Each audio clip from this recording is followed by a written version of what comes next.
Hola, buenos días, buenas tardes o buenas noches desde donde nos estén escuchando. Hoy vamos a tener un programa especial en vivo con la abogada Daliana Gómez y vamos a hablar de varios temas que hemos escuchado en redes sociales de varias personas en relación a las peticiones familiares, a los ajustes de estatus, a si estás casado o si tienes alguna pareja que es ciudadano americano, ciudadano americano. ¿Qué podemos hacer y cuáles son las vías para nosotros estar legalmente dentro de los Estados Unidos? Y bueno, algo que quería comentar, Daliana, es que hemos recibido muchos mensajes y muchas preguntas acerca de cómo puedo yo ajustar mi estatus de una manera económica dentro de los Estados Unidos. Puedo hacerlo yo mismo porque veo a muchas personas en redes sociales, por ejemplo, que muestran sus carpetas con sus evidencias, haciendo todo el trámite, sufriendo un poco con este trámite porque antes quizás no era de mucho cuidado como lo es ahora. Hemos visto ciertos cambios que vamos a hablar quizás más adelante que nos cuentes, pero ¿cuál crees que sea la ventaja o desventaja de hacer este trámite solo? ¿Y es posible hacerlo solo? Bueno, hola a todos, ¿cómo están? Hola Angie. Sí, esto es algo que hemos visto que está tal vez un poco en tendencia, incluso también aparte de hacerlo solo, hemos hablado también de personas a veces contratan personas que se hacen llamar paralegales o notarios o preparadores y que de pronto puede ser un poco más favorable el costo que contratar a un abogado. Sin embargo, nosotros no recomendamos hacerlo por sus propios medios, ni contratando a una persona que no esté licenciada para representarlos ante las oficinas de UCIS o ante una corte, porque las oficinas de UCIS están constantemente cambiando las normas, especialmente desde que entró en vigor esta administración.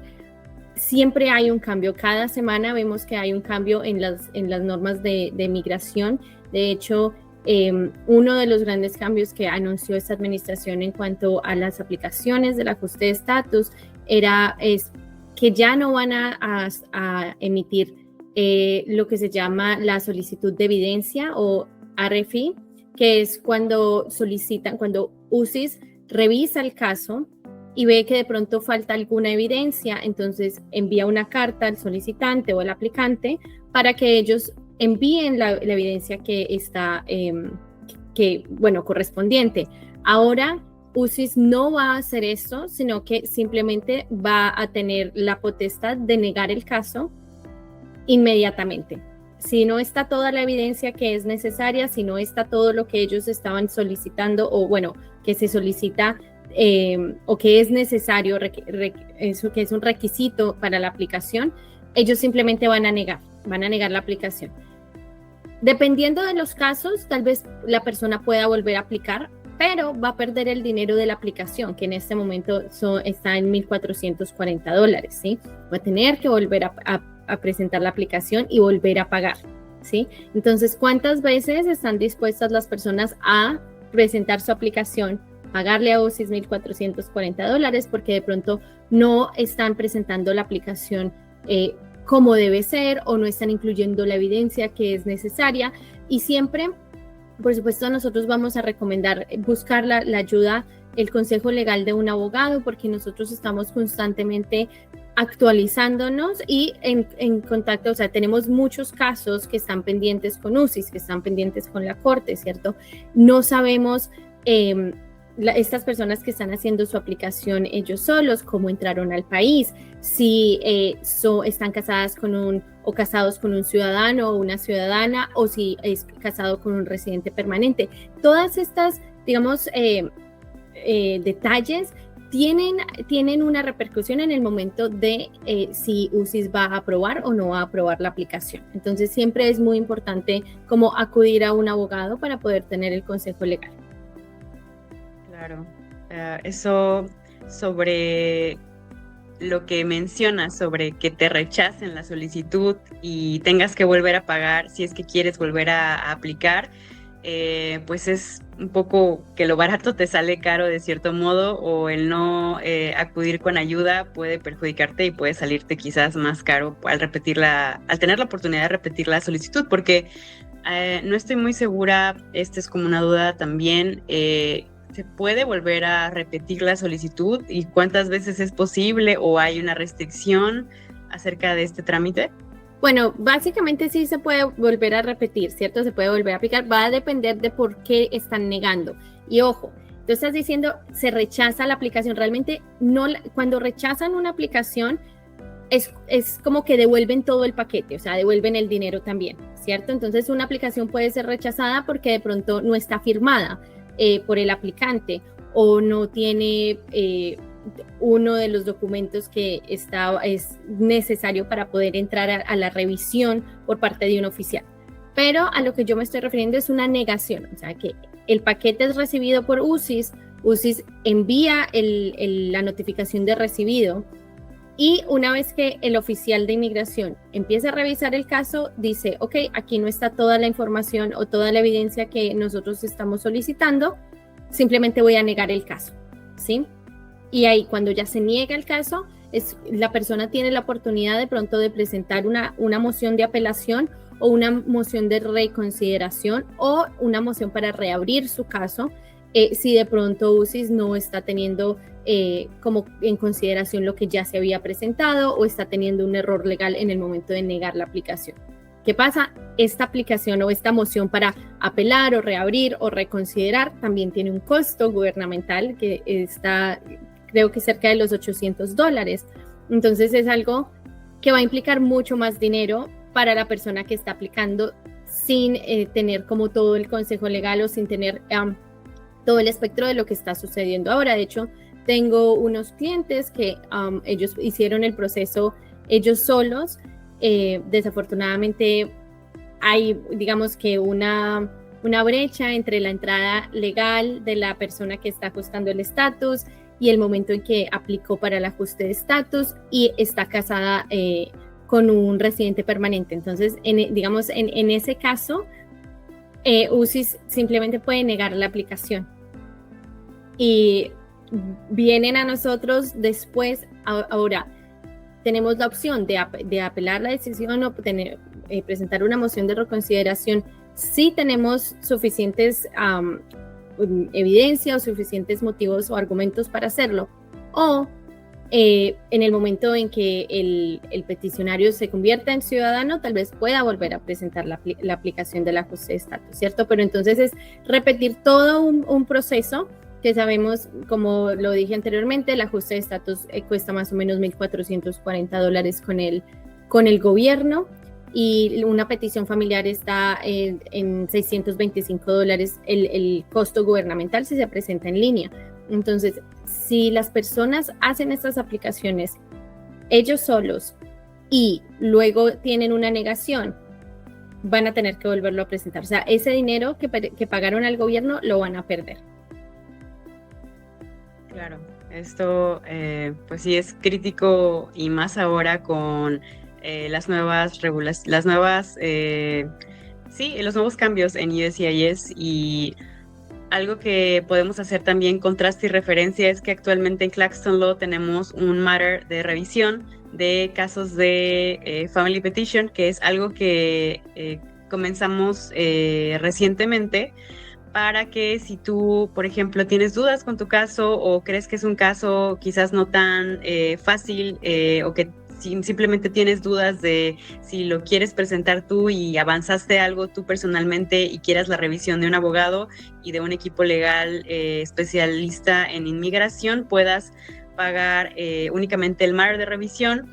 Y posteriormente, si después de la consulta con un abogado, con la abogada Daliana, a lo mejor te sientes satisfecho y quisieras llevar todo el proceso con la firma de inmigración, puedes hacerlo sin pagar completamente el costo de todo el proceso, que también creo que la ventaja de llevarlo con una firma de inmigración en ese sentido es que el proceso no termina con recibir tu green card, sino que tienes que hacer después el proceso de renovación, el proceso de naturalización. Quizás es todo un camino que no dura tampoco un corto tiempo, y cuando tienes quizás un equipo que va detrás de ti apoyándote durante todo el proceso, para la preparación de las entrevistas, para la preparación incluso del proceso de naturalización, eso cambia completamente el panorama.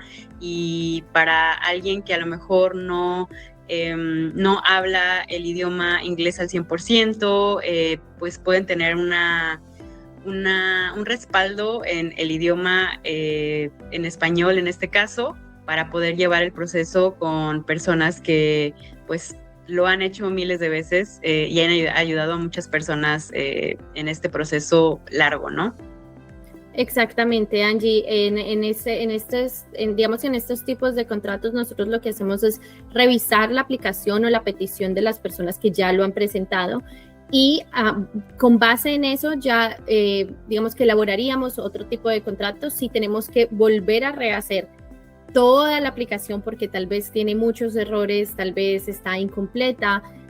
Ya digamos que variaría, ¿cierto? Si por ejemplo, la aplicación está bien presentada, solo debe presentarse de pronto evidencia adicional y de pronto algunas actualizaciones, digamos que el contrato sería un poco diferente.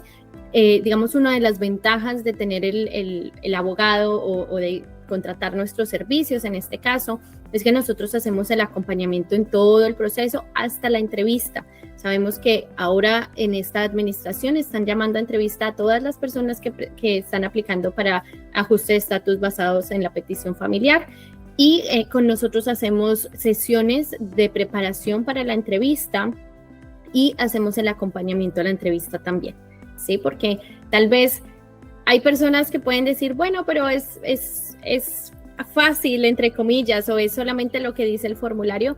Realmente hemos estado en entrevistas de ajuste de estatus donde los oficiales de inmigración han sacado a relucir, digamos, aplicaciones previas que se habían presentado antes, por ejemplo, una aplicación del asilo, ¿cierto? Aun cuando la aplicación del ajuste de estatus no tiene nada que ver con esa aplicación de asilo. Antes el oficial empezó a hacer preguntas, ¿cierto? Entonces siempre fue importante que el abogado estuviese ahí, que nosotros estuviésemos ahí para poder explicar, bueno, esto no tiene relevancia o esto no va a impactar el ajuste de estatus porque, bueno, hay un argumento legal detrás de la explicación, ¿cierto?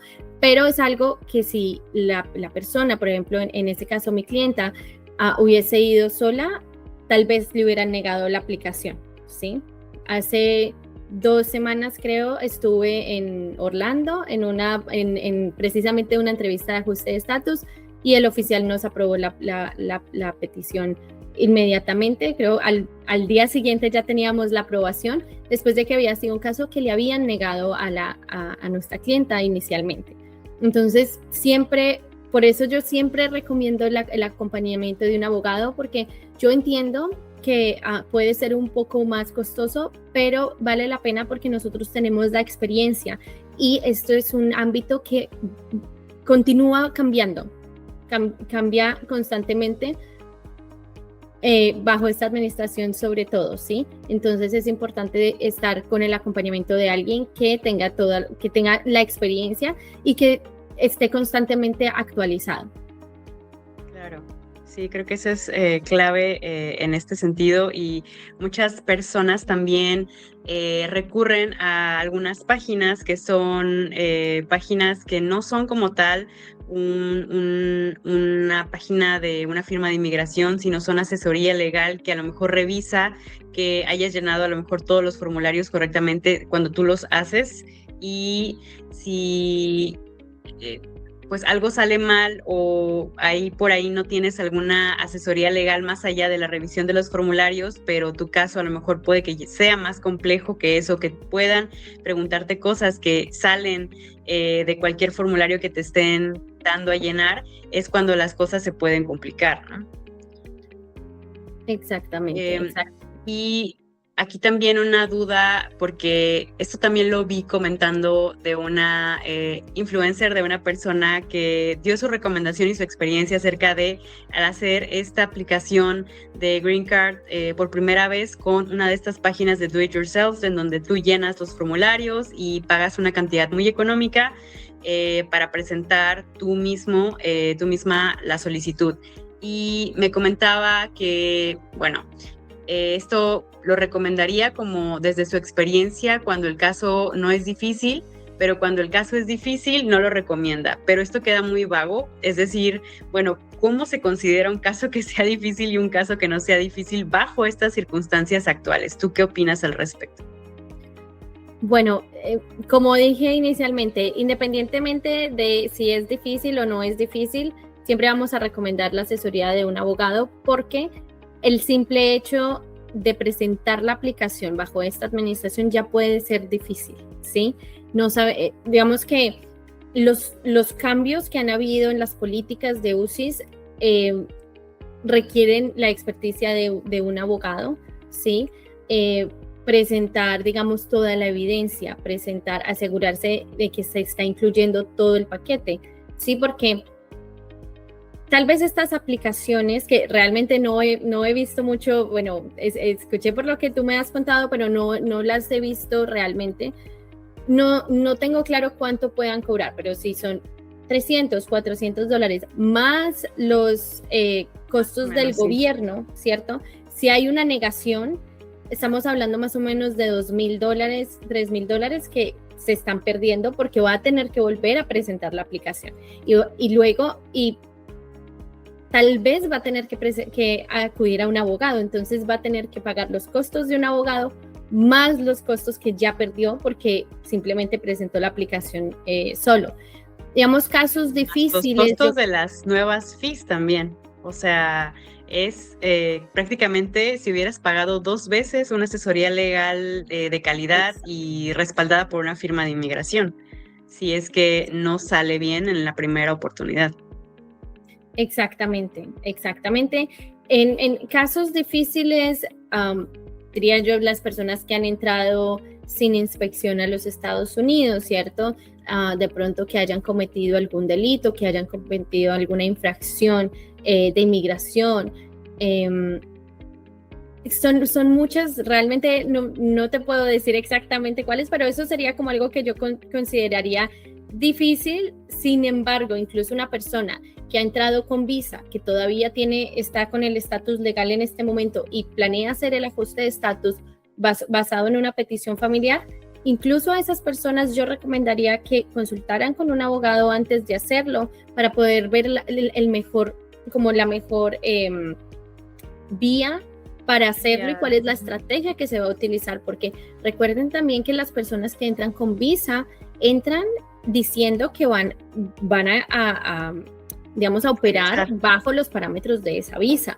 Entonces, si una persona entra con la visa de turista y luego decide casarse aquí en los Estados Unidos, conoce el amor de su vida, no sé, entra en los 3-4 meses todo puede pasar.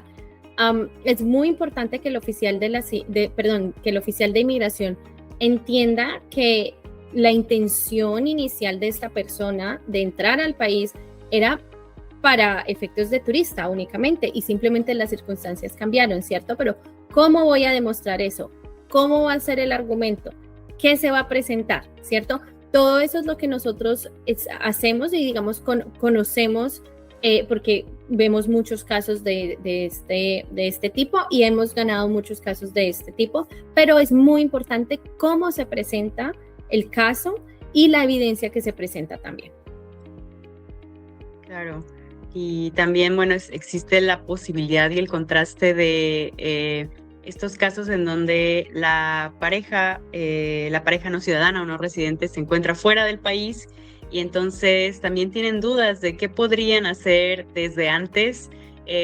Por ejemplo, algunas de las cosas que veo también en redes sociales es, bueno, vayan juntando sus fotografías, vayan juntando todos los tickets, vayan juntando toda la evidencia de que estuvieron juntos desde inicio hasta la fecha en que se presenta la solicitud como parte del respaldo, y son cosas que, bueno, no muchas personas se imaginan si están en esa situación y a lo mejor ni siquiera piensan, bueno, me voy a casar con esta persona o mi futuro está con esa persona, pero hay muchas cosas que se pudieron haber hecho desde antes que a lo mejor pudieran haber hecho el caso más sólido o más fácil quizás para tener un mejor resultado en la entrevista, ¿no?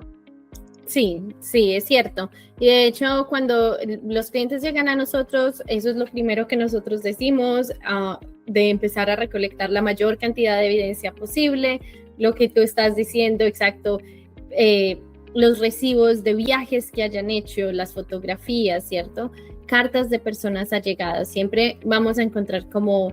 O sea, eso es como lo básico, ¿cierto? Si tenemos un caso en particular que debemos probar algo específico, ya entraríamos a diseñar una estrategia específica para ese caso y ya decirle al cliente, ok, necesitamos evidencia de esto, esto y esto, ¿sí?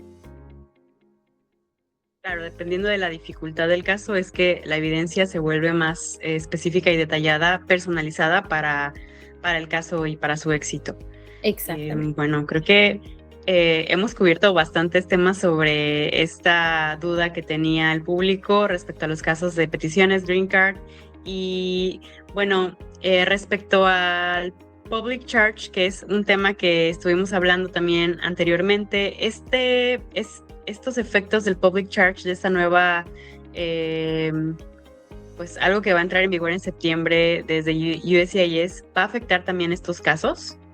Claro, otra de las razones por las que es muy importante consultar a un abogado antes de presentar la aplicación del ajuste de estatus, porque antes, en el 2022, antes del 2022 estaba, perdón, en el 2022 estaba la regla del Public Charge, que es básicamente... el gobierno revisa si el aplicante para el ajuste de estatus ha recibido ayudas del gobierno, lo que lo harían, o sea, para considerarlo, sí se consideraría que esta persona, que el aplicante, es como una carga pública para el país, ¿sí? Entonces, es muy importante. Hay algunas excepciones, ¿sí? Hay algunas excepciones, como las personas que de pronto aplican para el ajuste de estatus basado en la visa U o basado en el asilo, ¿sí? O basado tal vez en una aplicación de VAWA, pero hay que revisar cada caso en particular, ¿sí? Porque si se está haciendo una petición familiar con el ajuste de estatus y, por ejemplo, es una mujer la que está haciendo el ajuste de estatus y en algún momento estuvo en embarazo y obtuvo de pronto un seguro social del gobierno, ¿cierto? Una ayuda pública.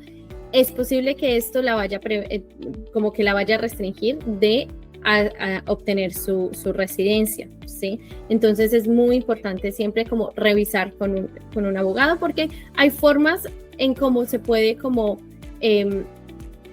tal vez explicar que que esta persona no sería una carga pública como tal, pero de nuevo, va a ser en un caso, cada caso es muy específico, pero es muy importante también, si las personas han recibido cualquier tipo de ayuda del gobierno, es importante consultar también a un abogado, porque es posible que UCIS simplemente niegue la aplicación diciendo que usted va a ser una carga pública.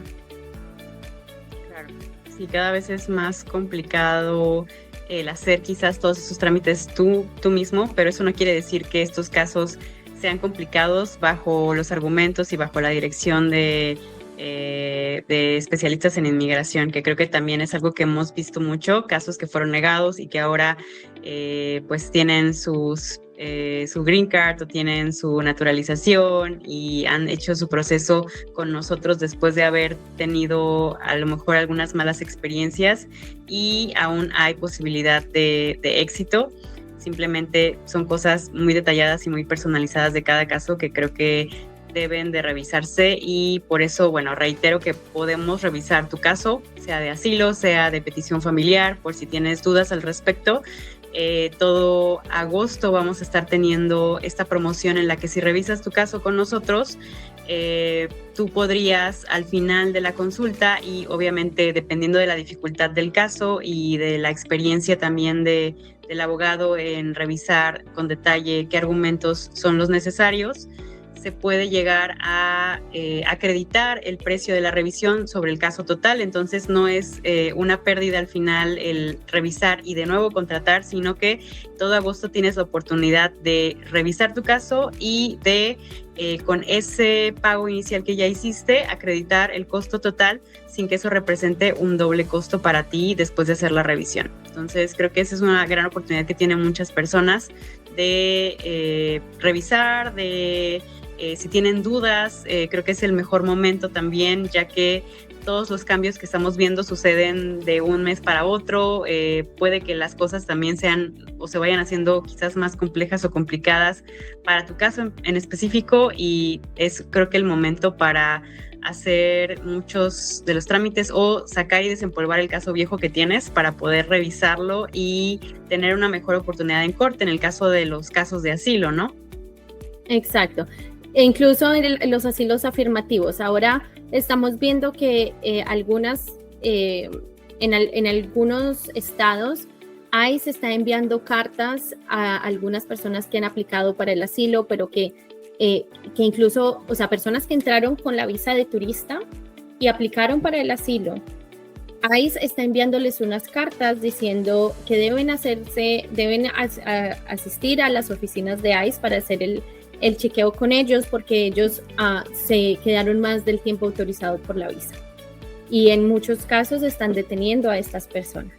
Entonces es muy importante tener el caso del asilo actualizado, incluso si está con UCIS. Sí, mi caso lleva 6, 7 años, está ahí, no quiero que se mueva. Pero en este momento ICE y UCIS están revisando activamente esos casos. Y si ven tal vez que es un caso que no tiene evidencia, que la aplicación está incompleta, es muy posible que pueden citarlos a un chequeo con ICE, o incluso UCIS ahora tiene la potestad de negar el caso sin siquiera llamar a una entrevista, y simplemente van a referir el caso a la corte. O sea, realmente no es que niegan el asilo, sino que desestiman el caso con UCIS y refieren el caso a la corte, porque ya sería un juez de inmigración quien tendría que decidir sobre si se va a aprobar el asilo o no. Y hemos visto estos cambios de casos también que son muy rápidos, es decir, que también necesitamos un tiempo, yo sé que los abogados de inmigración como equipo necesitan también un tiempo para poder revisar el caso, para poder argumentar y a lo mejor hacer este caso prácticamente desde cero, porque vienen muchos casos con solicitudes que están vacías, sin evidencia, sin realmente un caso como tal, sino que fueron hechos un paralegal, por algún notario, sin mucho cuidado. Y ahora que ya pasaron los años y que también es un poco difícil, también entiendo, volver a juntar esa evidencia, volver a armar el caso bajo las nuevas condiciones del país, bajo también los recuerdos que las personas tienen acerca de esta solicitud de asilo inicial, y el contraste con lo que recuerdan ahora y de la manera en la que lo recuerdan es algo que es difícil volver a armar el caso, y necesitan tiempo, ¿no? Necesitan... yo diría, he escuchado también, no, un mes es algo muy complejo también llevar o rehacer un caso, armar de nuevo toda la evidencia que se tenía, presentarlo de la manera adecuada, quizás no sea lo más prudente y el mejor tiempo. Entonces, ¿cuánto dirías que es el mejor tiempo para poder, poder revisar? Mínimo 3 meses, diría yo, ¿sí? Sin embargo, digamos, en los casos que tienen asilos afirmativos, esto quiere decir con UCIS, no van a saber cuándo van a tener una entrevista hasta como 15 días antes de la entrevista. Entonces, por eso es muy importante buscar un abogado antes de que UCIS los llame a una entrevista, para que de esa manera el caso, si nos contactan a nosotros, ya vamos a tener el caso anticipadamente, ya lo vamos a haber revisado, ya vamos a haber enmendado en la aplicación, incluido evidencia actualizada al día de hoy, para que sea, digamos que un poco más fácil si llaman a la entrevista del asilo con 15 días de anticipación. Ya al menos vamos a tener un paquete bien presentado ante las oficinas de UCIS. Claro, entonces, si 15 días es el plazo en el que están llamando a las personas a entrevista, Creo que si tienes un caso por ahí que necesitas revisar o hay que desempolvarlo incluso, yo creo que el momento es ahora. El momento es que revises, que aproveches la promoción de revisar el caso y bueno, al menos ya hay un contexto de revisión y ya tienes alguna noción de, bueno, qué tanto hay que hacer para mi caso, el tiempo que aquí realmente para poder trabajar el caso y que tenga el mejor éxito posible una vez que citen a corte. Entonces, ese es el llamado, creo que hay que hacer a toda la comunidad inmigrante que tiene estos casos que tienen años, ¿no? Sí, para que nos contacten, que llamen a nuestras oficinas y puedan tener una consulta con alguno de nosotros, los abogados, para poder determinar qué tipo de caso tienen, cuál es la mejor estrategia en el caso, porque no solamente es el asilo, ¿sí? Hay muchas alternativas para obtener un beneficio migratorio, pero a veces las personas no lo conocen. Entonces sí es importante que llamen a nuestras oficinas, agenden una entrevista con uno de nuestros abogados para que podamos ayudarles a encontrar la mejor forma de buscar un beneficio migratorio. Bueno, pues muchas gracias por todas las respuestas, Daliana. La abogada Daliana, ella pues nos va a estar acompañando también probablemente en más lives y en una serie de videos que hicimos acerca de qué hacer si ICE te detiene. Los vas a poder encontrar en nuestras redes sociales próximamente y estamos preparando un webinar en el que vamos a estar respondiendo sus dudas para finales de agosto. También para el público que está en Utah vamos a estar nosotros a inicios de septiembre en un evento con el equipo de Utahsolanos, también para que estén pendientes en nuestras redes sociales. Y bueno, suscríbanse a nuestro canal de YouTube si aún no lo han hecho y síganos en Instagram, en TikTok y también en nuestro canal en inglés de YouTube si tienen a alguien que necesite información en otros idiomas. Ahí compartimos también información en inglés, en francés y en creol. Muchas gracias por acompañarnos y que tengan una bonita tarde, noche o día. Gracias, Angie. Gracias a todos.